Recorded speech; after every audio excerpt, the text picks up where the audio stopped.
Today it snowed. A lot, actually. We picked up the children from school and drove to our driveway. The children want to play in the 6+ inches of snow outside. That means I have to help them put on their snow gear. Claire was fairly easy. I readjust her boots. Jane is next. With most of her snow gear on, I just need to zip. Ollie is done, and I fix Jane's glove. Nicholas is next. He lays like a dead fish as I try to pull up his bibs. Claire asks me to zip up her coat again. I'm laughing, this time in frustration. The cold hurts my burned skin and makes me feel achy. I start dinner. 5 minutes pass. Everyone is back. My imagination sees you like On August 16th, 2008, my husband and I were in an airplane crash. I was in a coma for 3 months. We both survived.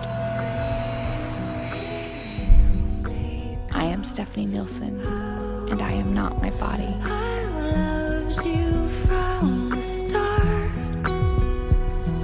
in every single way.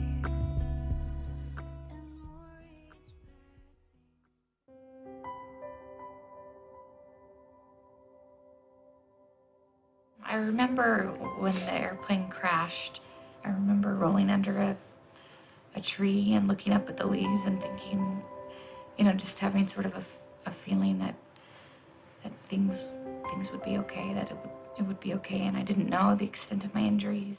I remember the therapist working with me and challenging me to get better because they said, you need to get better and be at Stephanie's bedside when she wakes up. Their hospital rooms were definitely a sacred place because there was, miracles happening in there every day. Notes and cards from everywhere were on the walls. And so that when you walked in, you felt a real feeling of love and prayers. It's a remarkable thing to be on the receiving end of so much faith and love and effective prayer. I remember waking up in the hospital. Coming out of the coma was really hard and painful. I just had the feeling that I knew that it was because of all of those prayers that I was awake and that I was going to get better. And it's one of those things that I've never felt before until this accident. Then when Stephanie was able to come out of her coma, didn't want anything to do with a computer, didn't even want to talk about a blog because she wasn't able to type or anything. Then her story evolved. I first started my blog in 2005, and I was living in New Jersey. I think it all started with Elder Ballard's talk that he gave about the internet and how we can use it to good use, and it sort of set the scene for, what I really wanted to do with the blog. It's been good. It's been sort of therapy for me to write my feelings and what I'm going through and the pain, and it's Jesus Christ that has inspired me to do certain things and have given me the ideas to do things, and so none of it is me. I don't take any of the credit. I know that I'm just doing what I'm told. I just do it. I pray and then I get answers and then I do it. Today I woke up to rain. I got up and did the routine, breakfast, making lunches, trying really hard to do my girls' hair. I was in the laundry room folding clothes, and I went to the closet, touching all the clothes. A wave of emotion took me over for a few minutes. I missed me again. I mourned for that woman again. I felt that familiar sadness. But then it was followed by a beautiful spiritual confirmation that this is my new life. It is good. It is oh so good. And then I felt I should bring home me, because it is still me, and those clothes will still fit. It's hard to, pick up the kids from school and all the other kids staring, or going to the grocery store. And as women, we want to be beautiful and attractive, and I struggle with that. But I also know that it's not everything. I'm just grateful that I'm here on this earth and I have the opportunity to be a mother and do the things that I love and enjoy. And I don't know, I view my role now as more divine. It's something more, not just a mother who wakes up and makes her kids food, and it's a mother who enriches and teaches about the gospel of Jesus Christ, but it's a privilege, and I see it more as a privilege than anything. To me, beauty and motherhood are one. They're the same thing.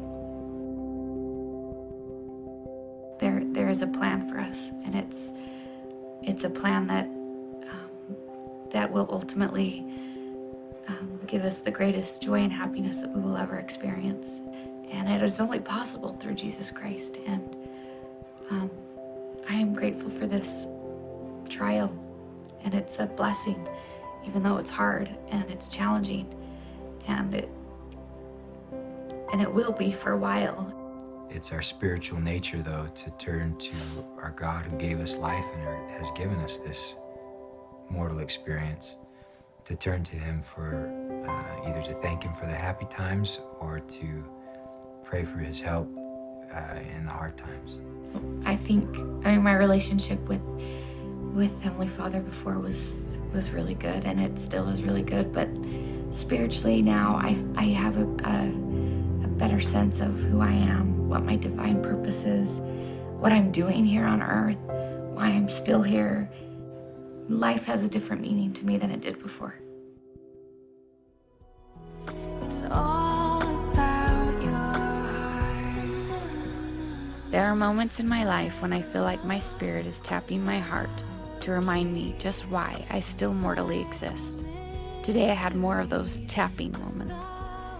It was in the deep brown eyes of Nicholas, laughing and tackling Jimmy over and over and over again. It was in Claire's desire to help me with anything. Today it was groceries. It was Mr. Nilsson, who I watched outside my window early this morning, ride his bike to school with the girls. Their faces beamed like they were the luckiest girls ever. And they are, including me. Passing day, you When suffering, we may in fact be nearer to God than we've ever been in our entire lives. That knowledge can turn every such situation into a would-be temple. Regarding our earthly journey, the Lord has promised, "I will go before your face. I will be on your right hand and on your left. My spirit shall be in your hearts, and mine angels round about you to bear you up." That is an everlasting declaration of God's love and care for us, including and perhaps especially in times of trouble.